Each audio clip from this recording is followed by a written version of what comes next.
Have you been told by a doctor or a nutritionist to eat the Mediterranean diet, but you're not really sure why? In this first video of a 3-part series, I'm going to break down for you the 3 most important things to understand about the Mediterranean diet research that supports it by walking us through a very important recent Harvard research study about the Mediterranean diet and lifestyle. Hey there, I'm Dr. Anna. I'm a medical doctor trained in Italy, and this channel is all about helping you master the Mediterranean diet. So now let's introduce our first of the 3 must-know takeaways of this very important research study. So this research was published by a group of scientists between Spain and the United States up at Harvard. And what they did was they took a group of data of more than 110,000 individuals that came from the UK, and they assessed them for their adherence to what is called the MEDLIFE score. Now, what is that? The MEDLIFE score is a scoring system for how much somebody is following along a Mediterranean diet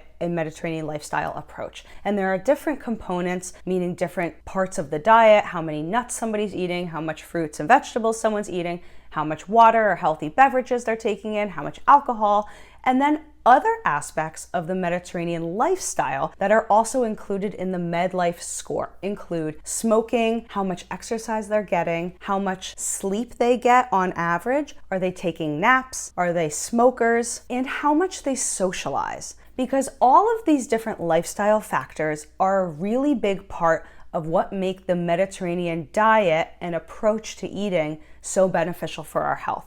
So you can think of this as a MEDLIFE score is a measurement of how closely somebody is following the Mediterranean diet and lifestyle approach. And it's really useful in research for wanting to give somebody a score for how well they're following along. Now, I'm not going to walk us through the entire MEDLIFE score. It is included in the research article, which I have linked down in the description below if you want to read the original article. But if you are curious to hear a quicker summary of what foods are generally included in the Mediterranean diet, I think you'll enjoy this video right here, where I break down the top 5 most important foods that are incorporated in the Med diet. So if you're interested, you can check that out after this. And by the way, if you're finding this video useful so far, or if you're learning something new, I want you to hit the subscribe button. Click the bell and turn on the notifications so that you don't miss any important information so you can stay as healthy as possible. So now, what did the researchers actually do in this study that helped us understand what the benefits are of this diet? So they did something really smart.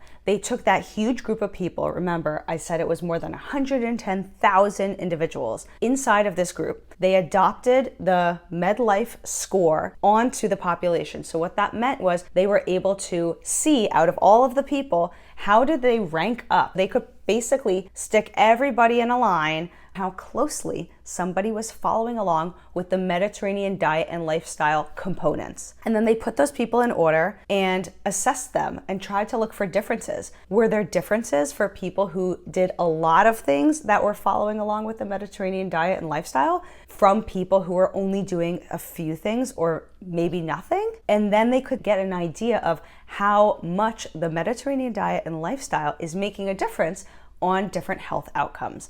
And in this study specifically, they wanted to understand what is the impact of the adherence of the Mediterranean diet and lifestyle on somebody's risk for death. Death from any reason, death from cancer, or death from heart disease. Those were the 3 things that they really zoomed in on in this analysis. I know it sounds like a lot, but stick with me because what I'm about to explain to you is so crucial and fundamental for you to understand, and it's also really cool. So once the researchers organized all the data, meaning they had their group of people who did a lot of things following the Mediterranean diet and lifestyle, meaning they had a higher MEDLIFE score, compared to people who had a lower score and were doing fewer things. People who did the most things had the most benefit. But not only that, they found what is called a dose-response relationship. What does that mean? The more closely somebody was following along with the Mediterranean diet approach to eating and life, the more of a health benefit they had. So a little bit of the Mediterranean diet was giving someone a little benefit, but a lot of the Mediterranean diet was giving someone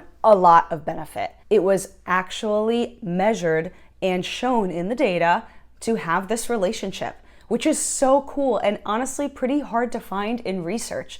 Often you may see an effect that exists all or none, but it's really hard to find these dose-response relationships, especially when it comes to lifestyle practices, which in general are really hard to assess because we're human beings. We live our lives a little bit differently every day. Sometimes we have more vegetables, sometimes we have more meat, sometimes we work out more, sometimes we stay all day inside when it's raining and we watch movies, and you get the idea. It's really hard to measure these things. That's why zooming out and looking at a big picture perspective is kind of the best way to do it. So they did a really good job with coming up with a way to measure the benefits of the Med diet. Now, let's bring it back home. What does this mean for you today? Well, on this channel, I am not giving any medical advice. That is not what we can do in this space. But what I am here to tell you is that these researchers were able to demonstrate that someone who was following along more closely and having more healthy behaviors, eating a healthier diet, and living with healthier practices was having more of a benefit to their health in the long term, meaning it was decreasing their risk for some negative health outcomes. So that is what you need to appreciate. The more you can do, the more benefit you're going to get. But at the same time, even doing a little bit is going to give you a little bit of benefit. So it's worth doing your best and just trying things out and see if you can, over time, increase your healthy choices. That is something that I want you to think about today. Reflect on your choices and think for yourself, what am I doing well and where is there room for improvement? Now, stick with me because in this next video, we are going to break down the second crucial must-know takeaway from this very important Mediterranean diet research study so that you stay as informed as possible. I'll see you over there.